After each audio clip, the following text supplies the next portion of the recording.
What's up YouTube? It's Bryce over at Long Range Shooters of Utah. I want to make a quick video here. I'm very excited to present the new rifle that I'm going to be shooting with from here on out. If you've watched any of our other videos, hopefully you have. You've noticed most of them have been with XCR Tactical Long Range. That was my rifle prior to this one. I was chambered in 300 Winchester Magnum, was topped with a Night Force NXS 5.5 to 22. Loved that rifle. It really did well for me. I had a lot of videos with it, as you probably have seen. If you haven't, check them out. Long Range Shooters of Utah on YouTube. Always been a goal to build a custom rifle. And so I did a lot of research. As any of us who built a custom rifle, you're going to spend that kind of money. You're going to do a lot of research. Decided that based on a couple of friends that had rifles built by the same individual, to reach out to Moon. His name's Tim Roberts. Everybody calls him Moon, over at Crescent Customs. Now, he used to be the head builder at GA Precision and built a rifle for one of my buddies. You've probably seen Stainless Tumbling Media's YouTube page. If you haven't, check it out. He built him a beautiful 7WSM. He's got some amazing videos shooting that out to 2,000 yards with the 7WSM. So Moon was definitely my first choice in someone to build a rifle for me. So I went ahead and put that together. Researching calibers, my good buddy Corey over at Stainless Steel Tumbling Media, he loves a 7mm, so I really, picked his brain a lot on, what he thought, why he uses it, and so forth. And most recently, he built a short action Ultra Mag as well as a 7mm 300. That one in particular really caught my attention because I'm such a big fan of the 300 Win Mag. So he talked me into watching some videos and doing some research. Found a guy in New Zealand who's got an amazing YouTube channel about the 7mm Practical or 7mm 300 Winchester Magnum. So I went ahead and borrowed Corey's reamer, sent that out to Moon, and built this rifle here. So once again, it's chambered in 7mm 300 Win Mag, which is essentially a 300 Win Mag case that you've necked down to a 7mm. The nice thing about doing a Wildcat like that is you can take 300 Winchester Mag brass, which is readily available, and simply run it through a 300 Win Mag bushing die and just slowly neck it down to the 7mm. And that's pretty much all you've got to do. So not a whole lot of prep work to build the round. So I'll get into more details on the rifle, but I want to first give a shout out to Moon over at Crescent Customs. You can check him out at crescentcustoms.com. I also got this action from Defiance machine up in Montana. It's the Deviant action. It's got a 20 MOA integral rail as well as an integral lug. So this entire action was milled out of one piece of metal. Same thing with the bolt, all one piece. Provides a tremendous amount of stability and consistency. Really the best you can get right there. So I got this through a guy down in South Florida, I believe it is. Southern Precision Rifles, he had some of these in stock. You can get them directly from Defiance as well on their website, but usually you're going to have a little bit of a wait time there. What was I going to say about that? Southern Precision Rifles is bugholes.com is his website. What Moon put together here for me was that action, and then coupled it with a number 7 Bartlein barrel with a 1 in 8.75 twist. It's a 7mm caliber, obviously. This is a rather heavy barrel. The action and the barrel alone, with the chassis, no optics or nothing as it sits right now, weighs in about 15 pounds.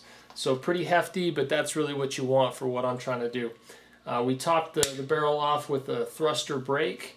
That's also able to be taken off, so I can screw on my Templar Tactical suppressor that should be on its way here soon. Went with the AI AX chassis. Started out by wanting to get an AICS chassis or even a Manners or a Macmillan. The lead time on the Macmillan and Manners really drove me to want to go with something that I could get right away. So AICS was the first choice. Got this through Euro Optics. Jason over there took amazing care of me. He's been really prompt and great about getting me back answers to my questions and pricing and so forth on these. And I'm going to be buying a Night Force ATACR very soon from Jason over there at Euro Optics. So big shout out to him. Let's go ahead and I'll just take a minute and show you the rifle up close and see what you think. So the lighting down here on the reloading bench is not superb, but you can see this AX chassis is a folder. All the AX chassis are. With the AICS chassis, you can get either a 1.5 or a 2.0, 2.0 being the folder. The trick here was trying to match the colors between the action and barrel and the stock. May not look like it here, but this is actually a very good match compared to most you'll see. Getting close on this. Once again, this is all done by Defiance. This is their Deviant action. The color is a custom color. I don't recall the percentages right now, but it's a mixture of a couple different things. Obviously, you've got these little Picatinny rails that you can take and mount where you want to. I'm likely going to be taking one of those off, and you can actually come back here and mount it under the bottom and run a monopod on there, like an AccuShot monopod on there.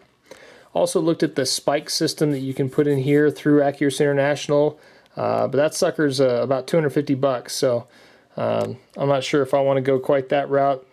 I think I may just opt for a nice rear bag back there instead. We'll see. I'll go ahead and run the action for you. It's a little sticky with the Cerakote. Obviously need to break that in. But man, this trigger is a Shilen. Set at about 1.5 pounds. Very nice. Very crisp. I wish I didn't have this on there right now. You could see how heavy this barrel is. It's got 5 deep flutes.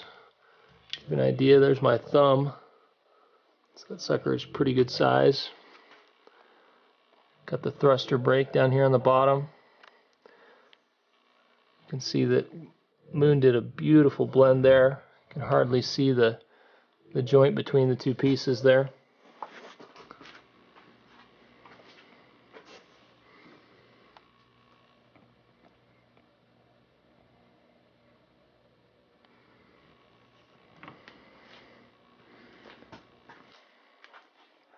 I'll spin around and show you the other side. So here she is from the other side. One neat thing about this AX chassis is it is cut out on the one side for the magazine. So that's kind of neat. There's our Defiance in Columbia Falls, Montana.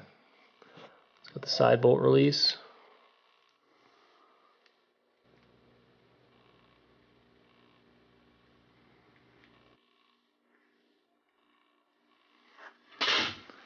There it is. Very excited to get a scope on top of it, start reloading some rounds, and get the sucker out there and start shooting it. Hopefully we'll add a few folks to the 1 mile club instead of just the 1,000 and 1,500 yard club. So we'll keep you posted. More videos to come. Very, very, very excited to get this thing out, do some load testing, and shoot some amazing groups.